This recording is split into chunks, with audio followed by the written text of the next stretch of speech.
what are the areas that we can leverage within our profit and loss account that helps us generate the most money, okay? And at zero cost to you. And for me, there's only 3 real areas within your P&L that you need to be looking at and focusing on, okay? But my question now is, should you be lowering overheads or should you be looking to increase revenue? What is the easiest thing for us as business owners to do? Increase our sales or lower our costs? Okay, this is a P&L. It's a simplified profit and loss statement, okay? I've got my sales, I've got my cost of goods sold, okay? Remember, we're still an engineering business, okay? In your worlds, your cost of goods sold would probably be 0, yeah? Your overheads is typically where you would go, right? Okay, 40% gross profit. So my net profit here is £60,000, yeah? So if we lower our overhead by 20%, 60 becomes 48. So my net profit is 72. So I've got a £12,000 increase in profit by lowering my costs by 20%. Okay. That means we haven't touched our revenue. We're assuming the same sales. Okay. So how much increased revenue would we need to do what John said? Because John said the easy way to do this is to increase sales, right? So to generate my additional £12,000 in increased profit, that means that we've got a 40% gross profit margin. That means for every pound in sales, we take 40 pence in profit. So to get £12,000 in increased profit, you would need to sell an additional 30,000. Okay. So what's easier? Every pound reduction in your overhead costs generates 100% of that amount to your bottom line. Okay. Every pound of increased revenue only delivers you 40 pence. Okay. Reducing overhead has a 250% greater impact than increasing revenue. So why are we all obsessed with sales? It's hard, or we think it's hard to increase, but the question is, when did you last look at your overheads? Okay, and how active have you been about looking at your overheads? And so what we see is increasing prices and cutting costs always returns 100% back to you. Okay, now you can't continually increase your prices, okay, because you will probably go out of business, and you can't continually cut costs because, as you said, there is a limit, right? There's the stuff that we need when I used to work in a bank. It was, what do we need to keep the lights on, right? And when the market collapses around you, we get rid of staff, right? Because what do we need to keep the lights on? We don't need that many staff, so we get rid of staff. In our businesses, what would we do if we needed to cut? And where could we cut that wouldn't affect the service that we're offering? Okay. So think about that. We all have subscriptions to things that we may use once in a blue moon. In fact, we may never use because we've forgotten. And we only notice it when it comes up for renewal and you go, oh my God, I've just paid another, I've had a whole year of that and I've never used it. My trading floor, they were wonderful traders. They used to spend money like it was going out of fashion. And then there was me, the police, who would turn up and go, when did you last use that software? And they'd look at me going, what software? Tens of thousands of pounds being wasted. The third option here is to talk about profit acceleration. Okay. And profit acceleration, as I said, simply means we combine the impact of all of these different areas. So we increase our revenue, we reduce our costs, and we reduce our overheads. Okay. And we use what we call a 5x5 formula. If you do that, you will increase your net profit by that. Now remember, the numbers here are an example. Your numbers might be much bigger, they might be much smaller. It doesn't matter. The principle here is the same, okay? If we can increase our sales by 5% and reduce our cost of goods, assuming we had any, or in our case, reduced our overheads by 5%, it would create an impact on our business through the power of compounding, through that taking the penny and doubling it. It's the same principle, okay? 5 plus 5 plus 5 doesn't equal 15. in this instance. You have in your workbook page 2, which is all around increased prices, or it's the first page. That gives you some examples of how you could raise your prices. You can also indicate for you, don't have to do it now, but think about, okay, if you were to implement some of these things, what do you think the impact could be in your business? Okay, to look through these kind of things. All right. So we're going to talk now about cutting costs, which we've already talked about, because obviously lowering overheads is about cutting costs as well. So in your workbook on page 3, I have 10 different ways that you can look at in your business. I would suggest you do this every so often. Okay. Think about what you guys have within your business and what's really important and what's not important. Okay. The practical stuff that you can actually do and what the impact can be on your business. Okay. The one that we frequently work with when we're working with our clients is to look at our suppliers and vendors, to look at actually what we're using and when are we using them. Okay. You may not have many services or suppliers that you use, but if you look at my business, LinkedIn, Canva, Zoom, blah, blah, blah, blah, blah, blah, blah. Eventually you go, well, hang on, do I need all of those? And maybe you do. Okay. And maybe you don't. Right. And that's what you need to be thinking about within your world. Okay. And the frequency, let's go to an area that I know particularly well, a woman's hair salon, right? They buy £10,000 worth of product from Clairol, for example. Okay. Do you think that if they went to their competitors, they wouldn't be able to get a 10 or 20% discount just to get your business? This isn't about us getting a discount, giving a discount, it's us getting a discount. Our bigger suppliers can potentially give us better terms, better payment terms, can probably help you with your cash flow, which is really important as well. Okay. A workshop or a car garage, similarly, many suppliers. Do you think that you can change your suppliers? We don't change our suppliers. We become quite comfortable with who we have. But actually, if the supplier that you're working with isn't offering anything different to the other people down the road, you may well be able to get something and get a discount that will affect your bottom line, because that's what we're talking about, our bottom line, not their bottom line. Yeah. So you've got the profit impact on there. And again, like I said, if you can go through that in your own time, that would be amazing. I think we're done with maths for the moment. You'll be relieved to hear. All right. We're going to talk about leads, because obviously every business requires leads. Right? We all need more clients. We all need to be talking to more clients and prospects in order to convert them into clients. And we're going to talk about marketing. Okay. But like I said, if you want to dominate in your marketplace, you need to create a market dominating position and you have to have a compelling offer. Okay. That's why people will come to you. Okay. For those of you in the service world, when did you last make an offer? When did you last give your prospect an opportunity to raise their hand to work with you? Okay. I find it astonishing the number of people I meet where they don't actually give an offer. And when I meet with them and they complain to me that they don't have any clients, I say, well, okay, what kind of stuff are you? How do people know how to buy from you? Well, they should know, shouldn't they? Of course they should know, but they don't, because they are our prospects and they're busy people and they haven't figured out how wonderful we are. Okay. So we're going to look at market dominating position and how a compelling offer all integrate in. Okay. And here we go. The key to successful marketing is to be able to enter the conversation taking place in your prospect's head. Makes sense, right? That's why we're here. And we need to be able to address the number one question on your prospect's mind at that right time. Okay? Yeah?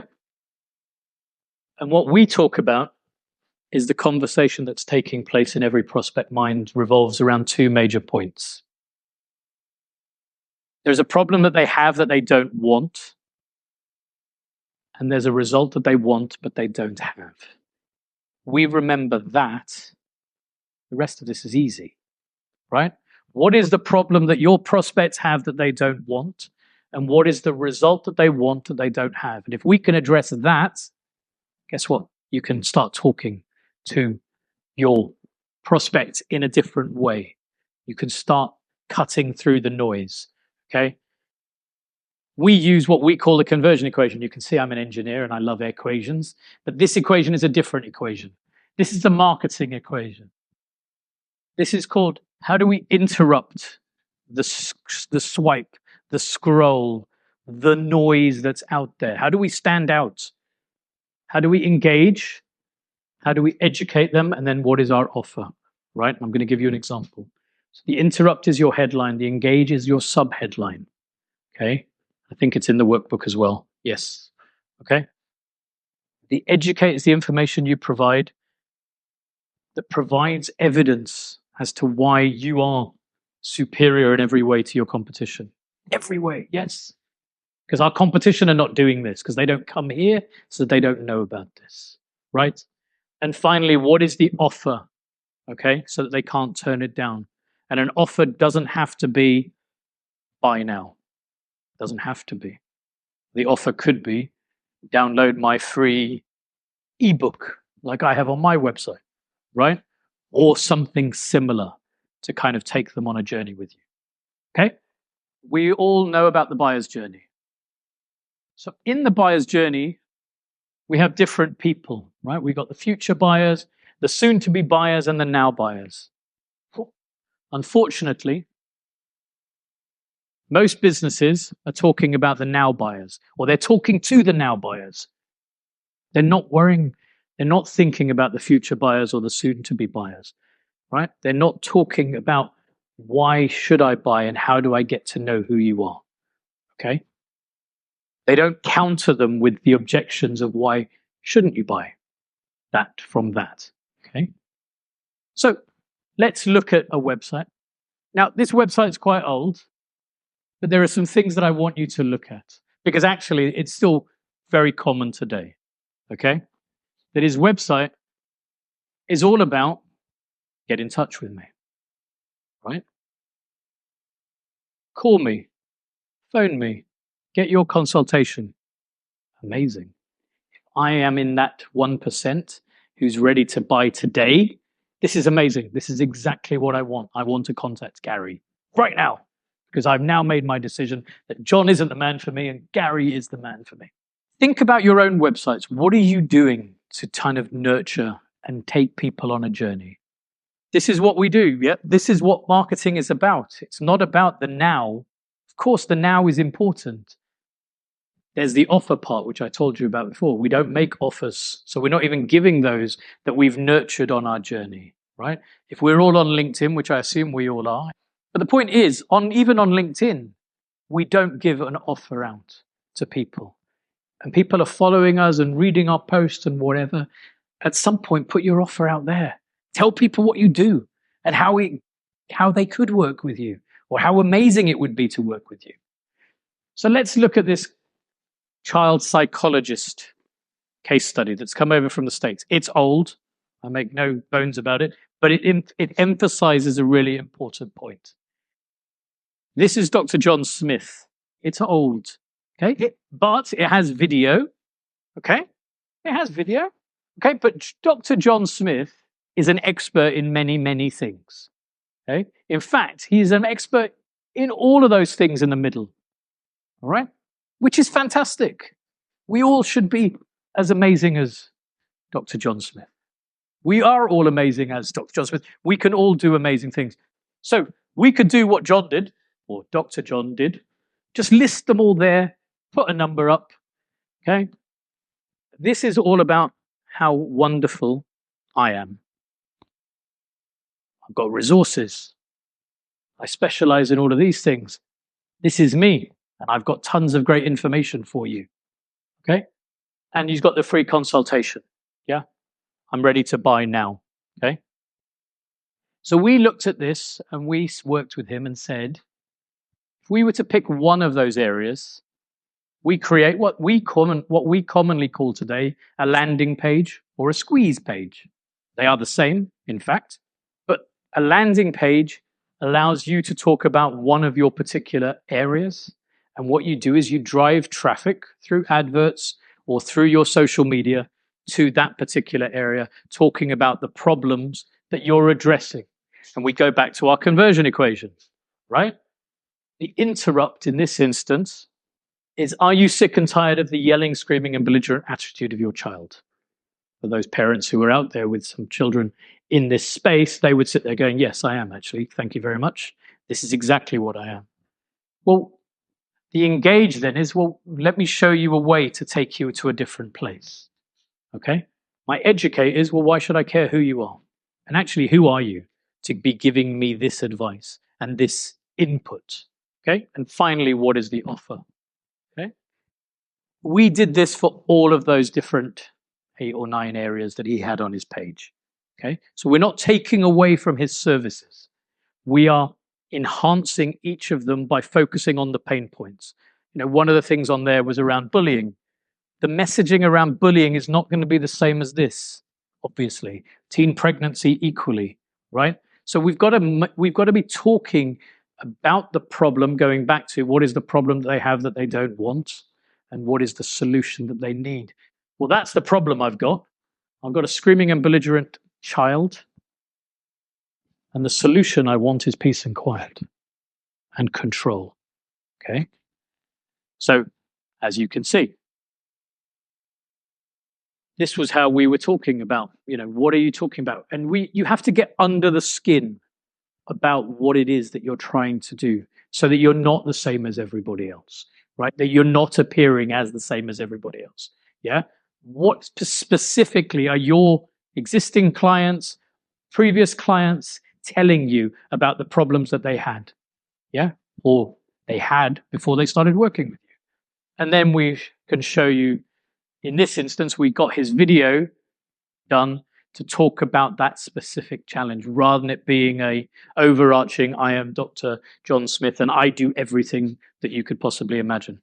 And then what we did was we created a lead magnet, right? A giveaway, a freebie, right? Which we're all very familiar with because I'm sure we all sit there and we download freebies and we take this and we take that and we're on someone's mailing list and all of this kind of stuff. So we moved from call me now to actually doing this yourself. Okay. That means I don't have to pick up the phone to talk to you to get that information because maybe I'm not ready yet. Maybe I'm just playing around. Maybe it's the middle of the night and I'm sitting there going, how do I fix this? Because actually this is exhausting and this is tiring. Okay. You can't come to my workshop without looking at some numbers, as you know. All right. But in this instance, and I don't want to dwell on this, but we had 300 leads come across all the 9 areas on his old site. Okay. About 10% asked about the consultation, 21 consented, 16 became a new patient across all the 9 areas. Okay. And we got a profit number from him. Yep. So the total annual profit is 153,000. For this one landing page, we got 76 leads per month.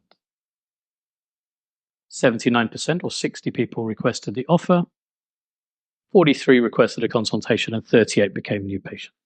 Okay? So we increased just by doing that. Now bear this in mind. That's only for one of the areas. And if you could repeat that across all of your areas, okay? Now this is a case study, okay? So it's an example of what is possible, okay? It's not what will happen in your business if you go and do it, but it will start to move you in that direction, okay? Especially if you have multiple services. And in fact, probably all of us have got multiple services, right? That are talking to a different pain point, okay? So what could you do in your business? And here's some of the things you could look at. So how do you need to create a market dominating position? You need to create a compelling offer and then design your marketing messages around the conversion equation and send your prospects to a squeeze page or a landing page. Most people nowadays have landing pages already. Yeah, most businesses, they're quite common. But if you haven't, you still have your website because your website is still important as a resource for a different purpose. That might be more about the education. That might be more about me checking out you and your credentials and your backstory and your testimonials. Because at the end of the day, I can't fit everything onto one page. And then the other thing that I wanted to talk about, obviously, is around follow-up. So we do all the work. We bring the people to us, and then we don't follow up. Or if we follow up once, and we don't get through, and then we move on. Well, that's wrong.